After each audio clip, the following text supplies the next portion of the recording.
lose all sense of reality and enter another world. Remember, do not underestimate the power of PlayStation. Next question is what I like to call the combo pack. You ready for this? Mm-hmm. It's 2 Vita questions that kind of piggyback off each other. So I'm going to read them both, and we'll unpack them together. I like a good combo pack. First I like part unpacking things. The first pack of the combo comes from Simon Tucker. He says, Dear Colin, Greg, and Marty's vertigo-inducing, ever non-rotating third chair. Whoa. I have some sad news. My day one PlayStation Vita recently took a tumble and its screen was destroyed. I was crushed. After almost 3 years of serving me mostly excellent indie games and the occasional first-party title, my baby died. My question for the crew is this. Do you think it is worth it to purchase a new Vita, or should I hold off and wait for the next PlayStation portable device? I didn't play my Vita all that often except for the occasional Minecraft or Spelunky session and sometimes remote play with some Black Flag, so holding off wouldn't hurt much. But do you think Sony has any big announcements up its sleeve for 2015 that would justify picking up a Vita yet again? As usual, Beyond. Now, hold on. Before we do that, here we're going to toss in Jay Reed's part of the combo pack. This was the combo pack. Jay Reed says, Hey, Greg, Colin, and Marty. I want a handheld console. With the recent announcement of the new 3DS and the Vita seemingly near the end of its life cycle, is it worth holding out for a Vita 2 this year, or should I go with Nintendo? Thanks. Best of luck on your new ventures. Beyond, Jay Reed. All right, so we're going to put it all together.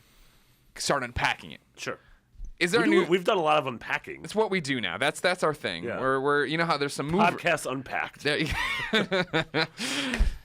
Marty. Yeah. Is there going to be a Vita announcement this year that makes Vita 2 a reality? Absolutely not. Okay. Will there ever be a Vita 2? I don't. God, I mean, there will be something. Yeah.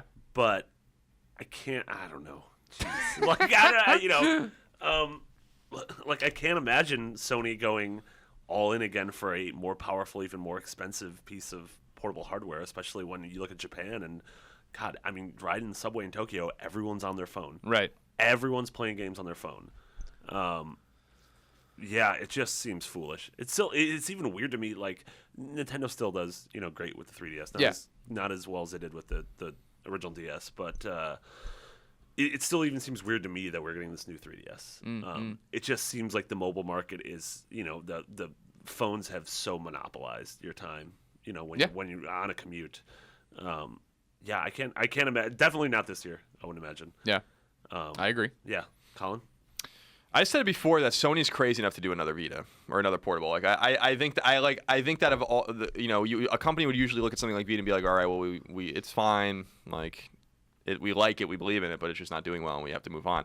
I think Sony's actually crazy enough that they're gonna do another handheld, and whether it's a Vita or something new, I think it'll be a new Vita. Like my theory about it is that they'll do a Vita that's like maybe got some more accoutrements on it or something, or like something that's like maybe remove some things that you don't need, like the back touchpad or whatever, make it cheaper, or like something that makes it more. I could definitely see another redesign that brings it down. I would love a lot of internal memory or internal storage space. Sure. Like not have to worry about your memory cards anymore. Yeah, like I think the slim model, which people are really enjoying, I don't think that's the last of the Vita you've seen. Sure, I agree with that too. To me, like, I think Sony realizes that Vita's just kind of trucking along and that it's doing fine in terms of for something that doesn't get any marketing and no push from anyone but people that play it. It's actually a pretty extraordinary device, and I think it has this ardent, hardcore following. I think that would buy games for it forever. Just like PSP, they're still releasing PSP games. They released a PSP game last week in North America. People are buying it, So it's like the Dark Revenant or whatever it was called. You can play it on Vita, but. So I think that like Vita's always going to have this audience that exists, and they're always going to want games. Yeah. And I don't think Vita's ecosystem will die for 5+ years. Like I really believe that. Yeah. So like that's the thing is like we're nowhere close, I think, to a Vita 2 announcement. Another redesign of a Vita, sure, that always is, I think, a possibility. Again, like you're saying, I could totally see them stripping more stuff out of it to bring it down. Like, all right, now it's $100. You know what I mean? Now it is bundled with the PlayStation 4 and Last of Us, and it's only going to cost you $50 more or something weird like that, right? But a Vita 2, I don't think you're going to see anytime soon. Yeah. Going back to the first question though, like if you have barely been playing it, I wouldn't replace it. Yeah, Minecraft and Spelunky occasionally, and then sometimes Black Flag, like remote play. I would say you can hold off for sure. Yeah, I definitely don't. Personally, remote play is not a reason for me to buy Vita. It's super rare when I use my remote play. Yeah, absolutely. And most of the times, if I'm playing, a AAA PS4 game, I want to play it in. On your giant TV. Yeah, exactly. And if the indie lineup that is there isn't really hooking you in now, it's probably not going to hook you in next year because the lineup there is incredible for Vita. So if you're only dabbling in Minecraft Spelunky, then I would say hold off. I was looking at I've said this before, but NeoGaf has a really great thread that a guy over there put together all the upcoming Vita games. He did it last year and he did it again this year. The lineup of games is extraordinary. Like I was like looking at it, I'm like, this is awesome. Yeah. I love this thing. If honest to God, if there was if they were like you can only play one current piece of hardware, what would it be? I would be like, I'd play Vita. Yeah. Like 10 out of 10 times I'd make that choice. Like it's like there's just so many great games coming up, or games that look like there's already a lot of great games on it and games that look like they will be great coming to it this year. And I think for Japan and maybe even worldwide, maybe with the exclusion of PC, there are more announced Vita games coming than any other platform. So it's a pretty exciting time to own a Vita if you do. Yeah. But it's not for everyone. For Jay Reed, he's talking about should he hold out for a Vita 2 or go with Nintendo this year? I'd say go with Nintendo this year. If you want to pull a handheld, you want to pull the trigger on something. You want to actually have something out there.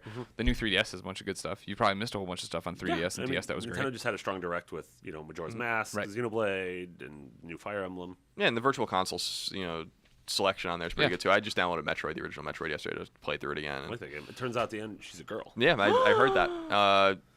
So yeah, it's funny. Like we were talking about the Nintendo consoles. I'm kind of like thinking about buying a Wii U.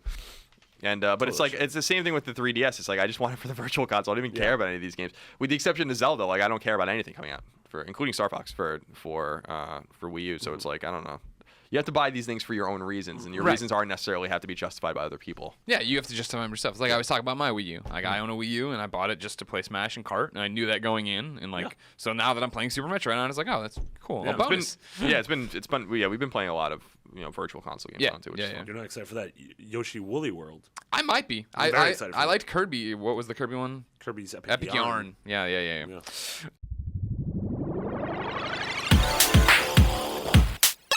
Users lose all sense of reality and enter another world. Remember, do not underestimate the power of PlayStation.